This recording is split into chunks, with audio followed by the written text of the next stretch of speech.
Live po tayo ngayon dito sa Barangay Santol, Tansa, Cavite. I-represent ko lang po sa inyo isang project namin na True Pag-ibig Financing. Ito po si Southdale.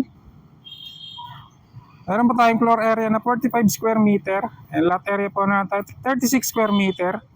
Ito po ang ating specification upon turnover po.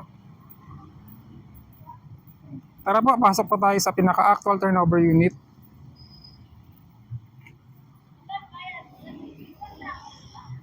Bale, ang turnover unit po natin dito kay Southdale is basic turnover po. Ang basic turnover po, ibig sabihin po, naka-white paint na po yung ating unit.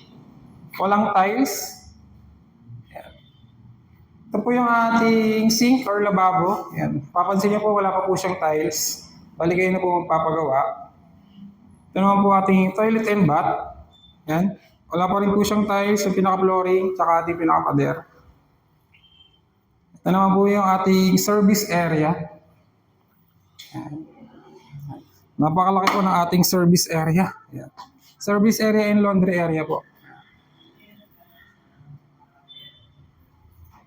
And pasok naman po tayo sa ating second floor. Saraman niyo po, kakap po tayo sa taas.